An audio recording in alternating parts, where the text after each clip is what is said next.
I don't know आपके साथ ये होता है या नहीं, मेरे साथ ज़रूर होता है कि जो अंग्रेज़ी की बातें, मुहावरे या जो रोमन में उर्दू में हम लिखकर अपने टिकर्स पे चलाते हैं, उसको पढ़ने में मुझे काफ़ी तकलीफ़ होती है। मुझे कभी-कभी दिल चाहता है कि उसको आप वाक़ई अंग्रेज़ी में ही लिख दें तो क्या बात है। मैं देख रही थी इस वक्त तमाम शह सुर्खियों की हेडलाइंस की ज़ीनत बनी है पाकिस्तान क्रिकेट टीम की फ़तह, यानी 22 साल के बाद ऑस्ट्रेलियंस को हराया है पाकिस्तानी क्रिकेट टीम ने और यकीनन ये जश्न मनाया जा रहा है। और उसके लिए मैं देख रही थी कैचेज़ विन मैचेज़, ये जब उर्दू में लिखा हुआ था तो थोड़ी देर के लिए मेरा डिसलेक्सिया किक इन कर दिया, मुझे समझ ही नहीं आ रहा था कि ये लिखा हुआ क्या है।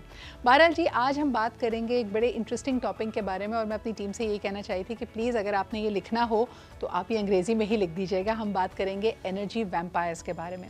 कई लोग ऐसे होते हैं जिनकी मौजूदगी में यकीनन हमें ऐसा महसूस होता है कि वो तमाम के तमाम लोग हमारी जो एनर्जी है, हमारा कुछ करने का एक इंटेंशन है, या सुबह सुबह आप हाई एनर्जी के साथ उठते हैं और आप कहते हैं कि बस इस दिन को मैं फ़तेह कर लूँगा, लेकिन अनफॉर्चुनेटली ऐसा होता नहीं है। आपको यकायक उनके साथ थोड़ी सी भी इंटरेक्शन, उनके साथ उनके ख़यालात अगर आप तक पहुँचते हैं, वो अगर कोई भी बात आपको कर लें जो बज़ाहिर ऐसा लग रहा होता है कि बड़ी नॉर्मल सी बात है, लेकिन वो आपकी एनर्जी को टैंक कर देती है, उनका एक मनफी असर आपके ऊपर है। ये पावर लोग आप पे कैसे पा पाते हैं? और अगर आप अपने इर्द गिर्द ऐसे मनफी लोगों को देखें जिनकी वजह से ना सिर्फ आपका अपने ख्वाबों से यकीन उठता चला जा रहा है, आप वो एनर्जी, वो जो एक फुर्ती अपने अंदर महसूस करते हैं, जो एक कहते हैं ना स्किप इन योर वॉक होती है, अगर वो आहिस्ता आहिस्ता मध्यम पड़ती चली जा रही है और आप डिप्रेस्ड फील कर रहे हैं, तो वक्त आ गया है कि अपने इर्द गिर्द ज़रा हम नज़र डालें। आज जो हमारे मेहमान इस टॉपिक पर हमारे साथ गुफ्तगू करेंगे, सबसे पहले उनसे आपका तारुफ कराती हूँ। हमारे साथ सना मुख्तार मौजूद हैं जो कि एक HR प्रोफेशनल हैं। इसके अलावा वकास जावेद साहब मौजूद हैं जो कि एक मोटिवेशनल स्पीकर और ट्रेनर हैं। आप दोनों की आमद का बहुत शुक्रिया। सना, अगर गुफ्तगू का आगाज़ आपसे करूं, क्या आपने अपने इर्द गिर्द कभी किसी ऐसे शख्स को पाया है जिसके साथ आपको अंदाज़ा हुआ हो कि बज़ाहिर वो बड़े नॉर्मल से लोग हैं, लेकिन उनके साथ गुफ्तगू करने के बाद या उनके साथ वक्त गुजारने के बाद आपको ऐसा महसूस होता है कि आपके अंदर एनर्जी नहीं है, आप अपने प्रोजेक्ट्स को, अपने ख़यालात को, अपने हिकमत अमली को, अगर आपने कोई भी स्ट्रैटेजी बनाई अपने गोल को पाने की, उसको डाउट करने लगती हैं, आप लोगों के इंटेंशंस को डाउट करने लगती हैं, आप किसी अबहाम या खौफ में मुब्तला हो जाती हैं? क्या आपने ये एक्सपीरियंस किया है? So today's topic is very interesting and I would like to talk about it क्योंकि मेरे ख्याल से सबकी लाइफ में एक मतलब ऐसा ग्रुप होता है या ऐसे लोग होते हैं जो कि नेगेटिविटी कि वो उनके अंदर ही नेगेटिविटी होती है, ये उनका भी कसूर नहीं होता। ठीक है, तो ये हम पे डिपेंड करता है कि हम ऐसे लोगों को कैसे टैकल करते हैं। तो ऑब्वियसली चाहे वो आपके फ्रेंड्स हैं, मेरा सवाल समझी नहीं, मैं चाह रही थी कि हम शुरुआत करें हमारे पर्सनल एक्सपीरियंसेस के साथ।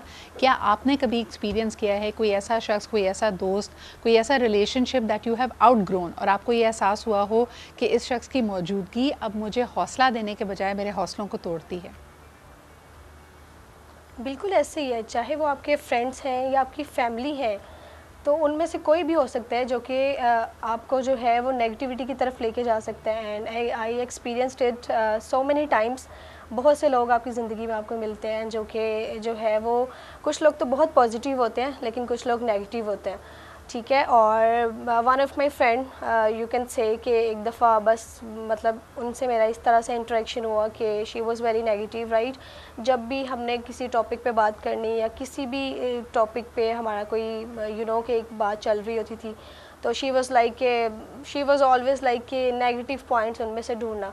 तो मेरे ख्याल से हम सबकी लाइफ में ऐसे फेज़ होता है जो कि कुछ लोग तो पॉजिटिव होते हैं लेकिन नेगेटिव भी कुछ लोग होते हैं, तो उनको फिर जो है वो। अच्छा जी सना, मैं वापस ऑडियंस की तरफ जाना चाहूँगी। आप हमें कॉल कर सकते हैं, नंबर्स हमारे सामने हैं, गुफ्तगू का हिस्सा बन सकते हैं। और सबसे बढ़कर ये कि अगर अपने इर्द गिर्द ऐसे लोगों को आप महसूस करते हैं, उनका एक असर अपनी ज़िंदगी में, अपने ख़यालात में आप महसूस कर रहे हैं, तो हाउ टू टैकल दैट। अच्छा जी, वकास हमारे साथ मौजूद हैं। गुफ्तगू की शुरुआत वकास इसी बात से करती हूँ कि क्या आपने अपने इर्द गिर्द ऐसे लोगों को पाया है और उनको रिकग्नाइज़ कैसे किया आपने? जी, first of all thank you so much for having me. मेरा ख्याल है कि ये हम सब, शायद ही कोई हमारी ज़िंदगी में या दुनिया में कोई ऐसा इंसान हो जिसको इस ऐसे लोगों से वास्ता ना पड़ा हो। मैं इफ़ यू अलाउ मी, मैं एक छोटी सी कोविड से थोड़ा सा पहले एक कंपटीशन का एक जिक्र करूंगा कि एक कंपटीशन में मैं हिस्सा ले रहा था तो I reach to the final. तो उस दिन फाइनल था स्पीच कंपटीशन का। तो मैं वो आपको पता है कंपटीशन से थोड़ा पहले जब ड्रॉज वगैरह हो जाते हैं तो जो उसमें कॉन्टेस्टेंट्स होते हैं उनको थोड़ा वो टाइम देते हैं कि जस्ट वो वार्म अप के लिए या इधर। तो मैं वहाँ पे खड़ा हुआ फाइनल अपनी वो रिहर्सल कर रहा था। तो एक मेरा दोस्त ही मतलब वो मेरे पास आया, मुझे कान में कहता है कि यार वो जो आज ना तू नहीं जीतेगा ये कंपटीशन, वो जो दूसरे कंपेटिटर्स हैं ना बहुत ही स्ट्रांग है। तो अब वो जैसे उसने कहा ना मुझे, because he is a very good friend of mine और आई रिस्पेक्ट हिज वर्ड्स, तो मुझे एकदम से लगा कि जैसे मेरे मतलब गुस्सा मुझे आ गया एकदम। अब लकीली मेरा जो मेंटर है जासिर बादशाह उसका नाम है, तो ही वाज आल्सो अराउंड। तो उसने जैसे इत्तेफाक से उसने कहा क्या हुआ, मैंने कहा यार वो मुझे कह के गया कि तू नहीं ये जीतेगा आज कंपटीशन, मैं उसको छोड़ूंगा नहीं, ये नहीं। उसने कहा कूल कूल। उसने कहा उसने एक बीज फेंका है, उसने एक छोटा सा बीज फेंका नेगेटिव कि तू गुस्से में आ जाए, अपना टेम्पर लूज कर दे और परफॉर्म ना कर सके, and you want him to succeed in his mission, just cool down.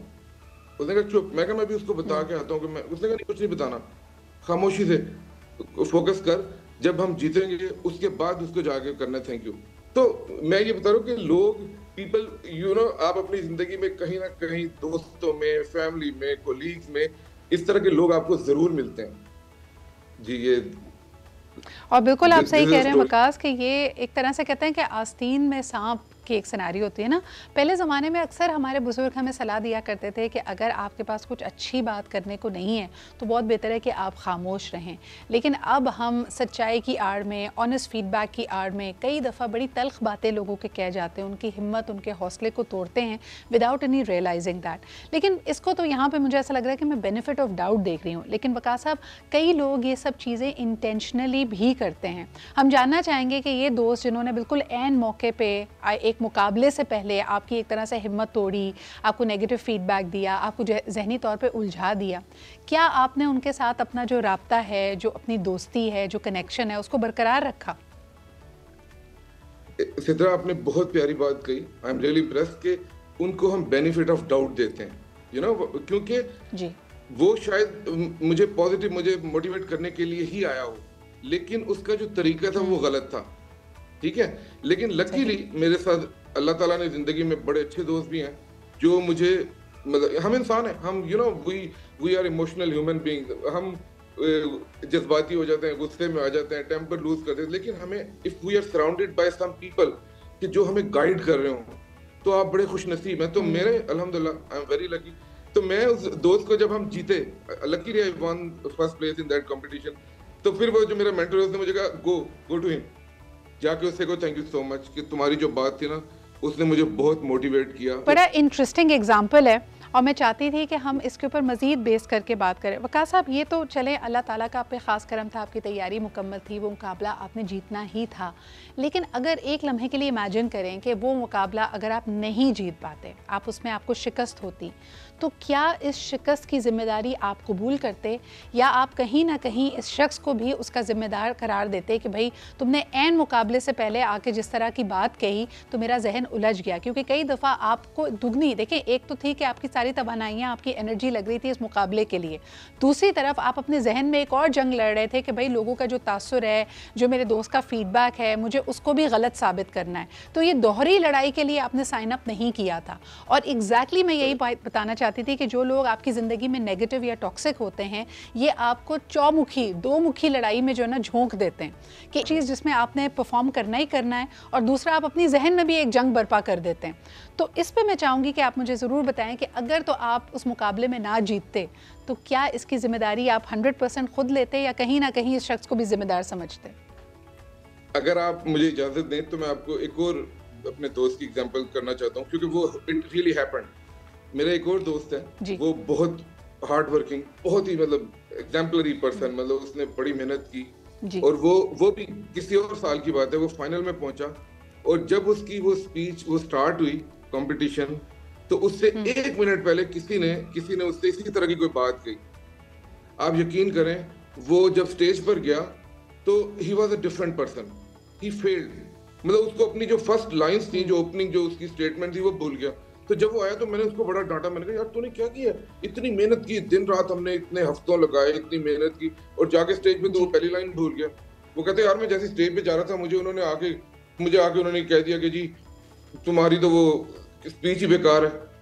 तो मैंने कहा यार वो उन्होंने तो तुझे किया और तूने वो जाके भूल, कहता मैं बस भूल गया, मेरा वो वैसे आपको एक बात बताऊं, आपने ये जो पूरी मिसालें दी हैं इससे, because I was a debater and a public speaker in my life as well and a lot of people know कि एक मुकाबला हुआ था लंदन में जो मैंने जीता था, और उससे पहले यकीनन कराची में मुकाबला था, पाकिस्तान में मुकाबला था, and I have never really spoken about it in much detail. सबको ये तो पता है कि मैंने वो इंटरनेशनल कंपटीशन जीता, लेकिन जिस वक्त मैं पहले वो कराची के कंपटीशन के लिए जा रही थी तो हमारी एक there was a department head जिनको डिबेट्स का हेड भी कहा जाता था, और हमारे कॉलेज में एक इंटरनल इवेंट भी था जिसमें वो चाहती थी कि मैं उसकी होस्टिंग करूं, लेकिन क्योंकि मेरी तमाम तवज्जो और तमाम तर जैसे कहना चाहिए कि मेरी सारा फोकस इस कंपटीशन के ऊपर था, तो मैंने वो इंटरनल इवेंट की जो होस्टिंग की रिहर्सल्स वो मैंने मिस कर दी थी। And you would not believe, right before I was suppose to go for the Karachi competition, उन्होंने मुझे एक अच्छी खासी किस्म की ड्रेसिंग डाउन दी थी। उन्होंने मुझे कहा था तुम 2-3 मुकाबले जीत के आ गई हो, तुम्हारा दिमाग ख़राब हो गया है, एट्सेट्रा एट्सेट्रा। इस किस्म की बातें कि मुझे लगा था कि मेरा भी कॉन्फिडेंस कम्प्लीटली ज़ीरो हो गया था।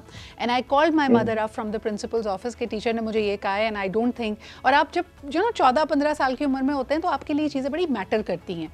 तो my mother was the one who bucked me up. उन्होंने कहा कि तुम जाओ मुकाबले में, मैं वहाँ पे पहुँच रही हूँ, लेकिन ये इस किस्म की बातें राइट बिफोर आपके बिग कॉम्पिटिशन, जैसे आप कहते हैं ना हौसले के 2 बोल एक कम जिस खिलाड़ी की अगर अच्छी तैयारी ना हो उसको भी परफॉर्म अच्छा करवा सकती है, लेकिन ऑन दी अदर हैंड बेहतरीन तैयारी वाले इंसान को भी आपके ये 2 बोल बुरी तरह तोड़ सकते हैं। इस पर मज़ीद भी बात करेंगे। जी मेमुना हमारे साथ आ गई हैं आप शो में। Memuna Jahangir is a clinical psychologist, माहिर नफ्सियात हैं, उनसे भी जानेंगे कि ऐसे लोगों को हम पहचान कैसे सकते हैं। कई लोग हम में से लकी होते हैं कि ये outer external circle of influence में होते हैं, इनका एक आध दफ़ा हमसे आमना सामना होता है और उनको ज़िंदगी से कट ऑफ किया जा सकता है। लेकिन अगर आपका कोई करीबी इस तरह के रवैये में मुब्तला हो और आपके ऊपर एक नेगेटिव इम्पैक्ट कर रहा हो, तब आपको क्या करना चाहिए, बाउंड्रीज़ कैसे क्रिएट करें। लेकिन एक कॉलर हमारे साथ है, पहले उनकी बात सुनते हैं। हेलो, अस्सलाम वालेकुम। उप्स, कॉल ड्रॉप हो गई। मेमुना, ये सवाल आपके पास लेके आते हैं। मुझे ये बताइए कि ऐसे लोग who have a habit of getting under our skin, उनकी कोई ऐसी बात जो हमारे तन बदन में, जिसको हम कहते हैं ना आग लगा दे, तो मैं अभी वकास साहब से यही बात कर रही थी कि दोहरी लड़ाई हो जाती है। एक वो जिन सर्कमस्टांसेस से आप लड़ रहे हैं, और एक वो बात जो उसने आपके जहन में एक बीज की तरह बो दी है और आप बार बार उस पर डिबेट कर रहे हैं अंदर ही अंदर। क्या करें ऐसी सिचुएशन में? देखिए, हमारे पास ना कोप करने हमें ये देखना होता है, सबसे पहले जब आप बाउंड्रीज़ रखने की बात कर रही हैं तो बाउंड्री हम तब रखते हैं, सबसे पहले हमें अपने बारे में जानना ज़रूरी है कि ये क्या चीज़ ऐसी है जिसने मुझे इम्पेक्ट किया, उसकी किस बात ने मुझे इम्पेक्ट किया। उसके बाद वी सी कि अगर ये सॉर्ट हो सकती है कम्युनिकेट करके तो आप उसको करने की कोशिश करेंगे। सबसे पहले अगर सबसे इम्पॉर्टेंट बात ये होती है कि बाउंड्री देखें 2 तरह से रखी जाती है। एक तो आप वर्बली कम्युनिकेट कर देते हैं अपनी बात को कि नागवार गुजरी आपकी ये बात। एक चीज़ होती है कि आप जेस्चर के थ्रू करते हैं, जैसे आपने कहा कुछ रिलेशनशिप्स होते हैं जिसके अंदर आप करीबी रिलेशनशिप्स होते हैं और आपको उनके साथ रहना ही है और वो आपके क्लोज सर्कल है।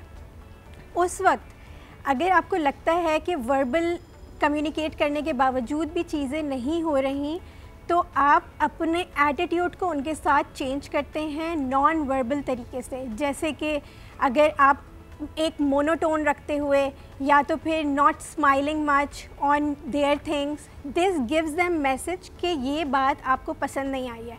ये तो हो गई आपकी प्रॉब्लम फोकस्ड कि आपने प्रॉब्लम के ऊपर काम करने की कोशिश की। कभी कभार ये भी आप नहीं कर पाते हैं क्योंकि आपके करीबी रिश्ते हैं, उसमें आप नहीं बोल सकते, कभी कभार नहीं बोल पाते। अब आपको करना ये होता है, देखें, फिर उसके बाद यू चूज़ कॉन्शियसली कि what is your battle, like how it is going to impact you, how you are letting it to impact you, you know, कि emotions को अपने। अच्छा, very very well said Maimuna. इस पे मैं मज़ीद भी आना चाहूँगी क्योंकि कई दफ़ा होता ये है कि आपकी बॉडी, आपकी इंस्टिंक्ट्स आपको कोई ख़ास रवैये की तरफ लेके जा रही होती हैं। आपका यानी एक जैसे डेंजर, ख़तरे की अलामत आपकी बॉडी में महसूस होती है ना, इस तरह के लोगों के इर्द गिर्द आप एनीवेज एंशियस और थोड़े से अनकंफर्टेबल महसूस करते हैं। जिस तरफ आपने इशारा किया उसको ग्रेव या स्टोन वॉलिंग भी कहते हैं कि भाई आप उनको ये अपनी बॉडी लैंग्वेज से ये मैसेज क्लियर दे दें कि आप उनके साथ बहुत घुलना मिलना नहीं चाहते, आप उनकी बातें वेलकम नहीं कर रहे, they are not allowed to go there. लेकिन अगर आप ऐसा करते हैं पाकिस्तानी कॉन्टेक्स्ट में, आपको कहा जाता है ये शख्स मुंह बना के बैठा रहता है। आप फैमिलीज़ में भी कई लोगों के बारे में ये बात सुनेंगे, ऑफिसेज में भी सुनेंगे कि भाई देयर जस्ट बैड एनर्जी, पता नहीं किस बात पे इसका मुंह बना हुआ है, हम तो नॉर्मल सी बात कर रहे हैं, बहुत सेंसिटिव है, एट्सेट्रा एट्सेट्रा। तो we are going to talk about that. लेकिन एक कॉलर हमारे साथ हैं, आइए उनसे बात करते हैं। हेलो, अस्सलाम वालेकुम। वालेकुम सलाम, good morning Sidra Iqbal. Good morning Yaya, क्या हाल चाल है? याया, आपकी आवाज़ सुन के मुझे नहीं लगता कि आपको कोई इस तरह तंग करता होगा। मुझे तंग करते हैं, लेकिन मैंने अपने आप को इतना स्ट्रॉन्ग कर लिया कि मैं इनको बर्दाश्त करने की सलाहियत रखता हूँ, उनको शटअप कॉल देने की भी सलाहियत रखता हूँ। बात यह है कि आपके पास इस तरह की, आप इतने स्ट्रॉन्ग बन जाए ना, इस तरह जैसे आप है माशाल्लाह, आपने एक चीज बताई, आपने फेस किया चीजों को, तो वी लर्न ऑलवेज। तो हमें चाहिए कि हम सीखें। दूसरी बात है कि आपके देखें कुछ, जैसे इन्होंने मैमूना ने बात की ना, कुछ रिश्ते ऐसे हैं जिसमें आप काउंटर में बहुत यानी दू बदू आपको जवाब नहीं दे सकते, उसमें आपको बहुत सा तरीका दूसरा इख्तियार करना पड़ेगा।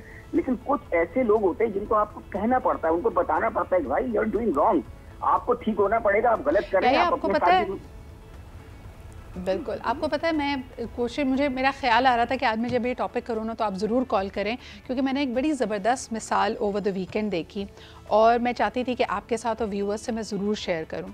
आप किसी भी नेगेटिव बात को ना एक मिसाल के ज़रिए समझने की कोशिश करें कि एक पत्थर का पीस पड़ा हुआ है और उसके ऊपर आपने बाल्टी भर के बहुत ज़ोर से पानी को फेंका है, पत्थर को कोई फ़र्क नहीं पड़ेगा।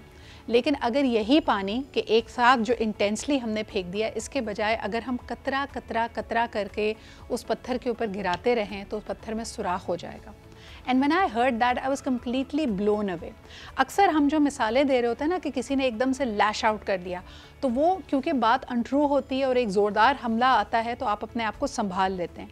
लेकिन यही नेगेटिव लोग अगर कतरा कतरा करके ये जहर आपके अंदर घोलते जाएं तो मजबूत से मजबूत इंसान भी वहाँ पे वीक पड़ जाता है। We are going to talk about that. So thank you very much Yaya for calling in. Caller हमारे साथ हैं, आइए उनकी बात सुनते हैं। हेलो, अस्सलाम वालेकुम। वालेकुम अस्सलाम, सिद्रा मलिक राशिद बोल रहा हूँ, क्या हाल है आपके? मैं बिल्कुल ठीक ठाक। राशिद साहब, क्या कहेंगे आज के मौजू पर?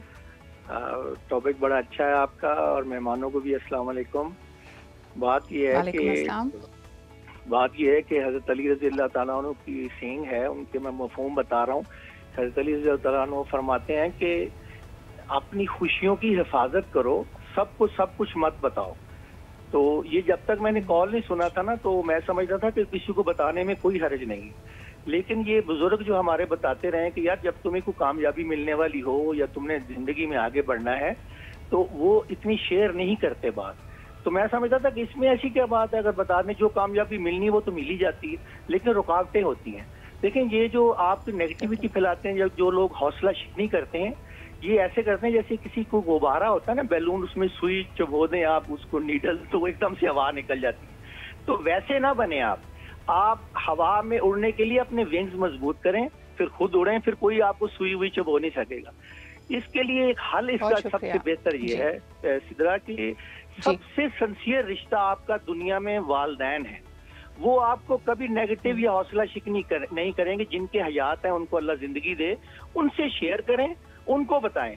अगर जिनके नहीं है तो वो सिंसियर लोग ढूंढना बहुत मुश्किल है कि जो आपकी हौसला शिकनी ना करते हो। ये उमूमी तौर पे एक बहुत अच्छी एडवाइस है। आपने बिल्कुल सही कहा कि वालिदैन से ज़्यादा मुखलिस हमारे लिए कोई नहीं होता। लेकिन कभी कभार वालिदैन भी हो सकता है एक कंजर्वेटिव स्कूल ऑफ थॉट या सोसाइटल या माशरती तौर पे इतने ज़्यादा एम्ब्रॉयल्ड हो कि आपको कोई फ़ैसला इसलिए ना लेने दे रहे हों या कोई ऐसा फ़ीडबैक आपको देते हों जो आपके लिए एक प्रोटेक्शन है। यानी उनको लगता है कि ये बेहतरीन मशवरा है। मिसाल के तौर पर बहुत सारी लड़कियों को शादियों में कॉम्प्रोमाइज़ के लिए कहा जाता है, बहुत सारे लड़कों को बाहर जॉब ना बना लेने के लिए कहा जाता है और खौफ दिलाया जाता है कि भाई तुम्हें नहीं पता, ज़माना बहुत ख़राब है, एट्सेट्रा एट्सेट्रा। तो तब हो सकता है कि आपके पास कोई ऐसा शख्स ना हो, लेकिन अपने दिल की आवाज़, अपनी इंस्टिंक्ट पे यकीन रखना भी बड़ा अहम है। Thank you for calling. अच्छा जी, एक मौजू जो निकल कर बार बार सामने आ रहा है, ये मैं लेके जाना चाहूँगी सना और मैमुना की तरफ। मैमुना, पहले ये बताइए कि कई हमारे कॉलर्स ने भी और आप लोगों ने भी बात कही कि अपने आप को इतना मजबूत करें कि अगर कोई कुछ भी कह रहा हो तो आपको फ़र्क ना पड़े। मुझे ऐसा लगता है कि ये थोड़ी सी मिसलीडिंग एडवाइस भी है कि आप अपने आप से बहुत ज़्यादा डिमांड नहीं कर रहे कि हमें अगला बंदा बुरी बुरी बातें सुना रहा है, आपको ड्रेन कर रहा है, लेकिन आप उसको सामना करने की और इन चीज़ों को बर्दाश्त करने की हिम्मत पैदा करें। अच्छा, स्ट्रॉन्ग के मीनिंग्स हो सकते हैं सिद्रा, जैसे कि अगर स्ट्रॉन्ग आप इस सेंस में रखें कि आप सिर्फ बर्दाश्त कर रहे हैं तो ये स्ट्रॉन्ग होना तो नहीं हुआ। इसका मतलब आप अपना ख्याल तो नहीं रख पा रहे हैं, आप सिर्फ बर्दाश्त कर रहे हैं और अंदर ही अंदर आपको मतलब आप इसकी वजह से कॉन्फ्लिक्ट में हैं या आपकी सेल्फ वर्थ लो हो रही है, तो ये स्ट्रॉन्ग होना नहीं होता। स्ट्रॉन्ग का मतलब ये है कि आप अपनी बाउंड्रीज़ बता दें जहाँ आप बता सकें, जहाँ आप ना बता सकें वहाँ आपने जैसे कहा ग्रे स्टोन वॉलिंग हो जाती है, वो आप कर लें। इसके अलावा देखिए, अपनी जो वो आपने बात कही थी ना अभी के कतरा कतरा जो आपके पत्थर पे गिरने के बाद जो उसमें सुराख हो जाता है, इसका मतलब कि जब वो कतरा कतरा गिर रहा था तब आप अपना ख्याल नहीं रख सके या आपने बताया नहीं उनको कि आपकी ये बात मुझे तकलीफ़ दे रही है। इस वक्त में आपको अगर जितना आप अपने बारे में जानते हैं, कम्युनिकेट करते हैं और अपना ख्याल रखकर अपने आप को ऐसे लोगों से सराउंड करके या अपनी सेल्फ वर्थ को आप इन्हेंस करते हैं, ये स्ट्रॉन्ग होना होता है कि आप अपनी बात बताकर और ना भी बता सकें तो आप अपने बारे में इतना जानें और ऐसे लोगों से और ऐसा सपोर्ट सिस्टम बनाएं जहां पर आप अपनी सेल्फ वर्थ को इन्हेंस कर सकें, अपना ख्याल रख सकें। बिल्कुल सही, वो एक्टिविटी। अच्छा, अब ये बात मैं सना के पास लेके जाना चाहूँगी। सना, हमारे माशरे में चाहे वो दोस्त हो, पड़ोसी हो, रिश्तेदार हो या आपका लाइफ पार्टनर हो, अगर तो उसका नेगेटिव इम्पैक्ट है, उसको कट ऑफ करने में नंबर 1 हमें हिचकिटाहट होती है और हमारे लिए बहुत मुश्किल भी होता है, बिकॉज हम माशरती तौर पे बहुत जुड़े हुए लोग हैं। क्या करना चाहिए, कैसे प्रायोरिटाइज़ करें और किस पॉइंट पे आपको लगता है कि कट ऑफ करने के अलावा आपके पास कोई और ऑप्शन नहीं है? अच्छा, मैं मैमुना की बात को सेकंड करूँगी। ज़ाहिर सी बात है, जब हम एक सोशल लाइफ में हैं, ठीक है, तो हमारा जो पाला है वो हर तरह के लोगों से पड़ता है, ठीक है, चाहे वो आपकी फैमिली है, आपके फ्रेंड्स हैं, ठीक है। तो जैसे कि मैमुना ने कहा कि हमें अपने बाउंड्री सेट करने की ज़रूरत है और जिसको शट अप कॉल बोलते हैं। अगर कोई आपकी बाउंड्री से ज़्यादा आपको तंग कर रहा है, ठीक है, ज़्यादा आपको टीज़ कर रहा है, तो you need to set your boundaries कि उन अगले बंदे को आपकी बाउंड्रीज़ का पता हो, ताकि वो आपको उस लिमिट तक उसको पता हो कि यार नहीं, इसको मज़ीद नहीं छेड़ना, ये तो जो है ना वो उसके बाद जो है वो काम ख़राब हो जाएगा अगर इसके साथ ज़्यादा बात की तो you need to set your boundaries. मेरे ख्याल से हर रिश्ते में हर एक चीज़ में लिमिट होनी चाहिए, ताकि उस हद तक रहते हुए आप खुद भी खुश रह सकें और अगला बंदा भी खुश रह सके। बिल्कुल सही, बिल्कुल सही। वकास साहब, आपके पास लेके आना चाहूँगी, इसके लिए हिम्मत कहाँ से पैदा करें? बिलखुसूस यहाँ पे बात करना चाहूँगी पार्टनर्स के साथ। जिन मर्द हज़रात की जो वाइफ्स हैं उनको ताना देने की आदत है और उनको लगता है कि ज़ोर ज़बरदस्ती से, और क्योंकि हम इस बंधन में बंधे हुए हैं तो अब इस शख्स की ज़िम्मेदारी है कि ये मेरा ख्याल रखे, ये मुझसे अच्छी बात करे, मुझसे तारीफ़ करे, लेकिन फिर आपका ख़ुद रवैया ऐसा है कि आप अपने शौहर को ताने दे रही हैं या फिर कोई नेगेटिव बातें कर रही हैं। वो बेचारा अगर बाहर से ऑलरेडी थका हुआ आया, वो घर आके मज़ीद ड्रेन फील कर रहा है कि भाई आज भी तुम एक फेलियर हो, तुमसे आज भी ये काम नहीं हो पाया, एट्सेट्रा एट्सेट्रा। क्या मशवरा देंगे आप मर्द हज़रात को? क्योंकि मुझे ऐसा लगता है माशरती तौर पे वो बेचारे एक्सप्रेस भी नहीं कर सकते। आगे कोई मर्द हो ना तो उससे लड़ाई की जा सकती है, लेकिन आगे अगर कोई ख़ातून हो जिसमें आपकी वालदा शामिल हैं, आपकी हमशीरा हो गई या आपकी शरीके हयात हो गई, तो मर्द बेचारा कुछ बोल भी नहीं सकता ज़्यादा। जी, बड़ी अच्छी बात आपने कही। अब मैं थोड़ा सा इसको चेंज करना चाहता हूँ कि अगर आपकी वालदा होंगी ना तो आप अपनी वालदा से, मेरा ख्याल है प्यार में ही बेशक, लेकिन आप अपना इजहार कर सकते हैं गुस्से का। लेकिन जिंदगी में हमारी कई ऐसी सिचुएशंस, कई ऐसे रिश्ते होते हैं कि जहाँ पे आपको लगता है कि यार इतने मेहनत की, बड़ी ईमानदारी से दिन रात एक करके कोई बड़ा जबरदस्त प्रेजेंटेशन, कोई काम किया और आपके बॉस ने देख के यूं करके उसको फेंक दिया। उसने कहा ये क्या तुमने काम किया, बेकार है बिल्कुल। अब आपको हालांकि आपको पता है कि वो सिर्फ उसकी वो टॉक्सिसिटी है, वो ही knows that you have done a great job, but he is just not acknowledging, क्योंकि उसे तो ऐसी सूरत में what I have learned is what you can do, you can train yourself. क्योंकि देखिए कई दफा रिश्ते होते हैं, मैं कोई रिश्तों का नाम नहीं लेना चाहता, I don't want to create कि एक नई वो नेगेटिव वाइब नहीं स्टार्ट करना चाहता, लेकिन कई रिश्ते अच्छा वकास साहब, अगर आप मुझे इजाज़त दें तो आपकी मिसाल को थोड़ा सा मैं प्रोब करना चाहूँगी। कई दफ़ा देखने में ये भी आया कि जो लोग पोजीशन ऑफ अथॉरिटी में होते हैं ना, वो आपको अपनी वैलिडेशन के लिए या उनकी तरफ से तारीफ़ हासिल करने के लिए वो आपको थोड़ा सा तरसाते हैं, थोड़ा सा तंग करते हैं। और मेमुना यहाँ पे मौजूद हैं, वो बता सकती होंगी कि साइकोलॉजिकली ये हमें जो ना ट्रेन करता है कि अगर कोई शख्स हमें धुतकारता है या हमें डांटता है या हमारे फ्लॉज़ को पॉइंट आउट करता है, तो साइकोलॉजिकली हम ज़्यादा मेहनत करने लग जाते हैं उसकी अप्रूवल पाने के लिए। तो कई दफ़ा जो मैनिपुलेटिव लोग होते हैं वो जानबूझ के आपको इस तरह की बातें कहते हैं ताकि आप तकलीफ़ में रहें, आप ज़्यादा मेहनत करें और एक तरह से आप मेंटली उनके ग़ुलाम बन जाते हैं, कैदी बन जाते हैं। क्या कहेंगे इस पर? देखिए मैं इस बात को, इसकी दो मतलब साइड्स हैं, ठीक है। इसकी जो पॉजिटिव साइड है वो ये कि जब आपने कभी देखा अगर कोई मुश्किल आ जाए, कोई परेशानी आ जाए और आप उस वक्त वो पैनिक कर जाएं, आप अपना वो नर्व्स आपके वो वीक पड़ जाएं, तो आप अच्छा परफॉर्म नहीं कर सकते। लेकिन उसी तरह उसी सिचुएशन में अगर आप इफ़ यू स्टे काम, आप काम रहते हैं, कंपोज रहते हैं, आप देखते हैं अभी इसको कैसे हैंडल करना है, तो मेरा ख्याल है यू डू वेल। तो यही बात उसमें चलेगी। तो ये मेरे ख्याल है नेगेटिव ये ट्रेट्स हैं कि आपने किसी को थ्रेट करके, किसी को बुली करके, किसी को यूं डरा धमका के उसको, तो मेरा ख्याल आई डोंट लाइक दैट। क्योंकि मैं अल्हम्दुलिल्लाह मैं ऐसे मेमुना इस पे मैं आपका कमेंट भी चाहूँगी कि this is also a control tactic. बहुत सारी यंग बच्चियाँ मेमुना जब शादी होके पहुँचती हैं तो या तो हस्बैंड या फिर सास की तरफ से नेगेटिव फीडबैक कांस्टेंट मिल रहा होता है और वो एक तरह से जहनी तौर पे उनकी ग़ुलाम हो जाती हैं कि भाई हम उनको तो अपने अच्छे गुण भी भूल जाते हैं। उनको लगता है कि यार ना ये मुझसे खुश हो रही हैं, मैं किस तरह इनको खुश करूँ, मुझे और मेहनत करनी चाहिए ताकि मेरा हस्बैंड भी मुझसे खुश रहे, मेरी सास भी मुझसे खुश रहे। क्या मशवरा देंगी ऐसी ख़वातीन को?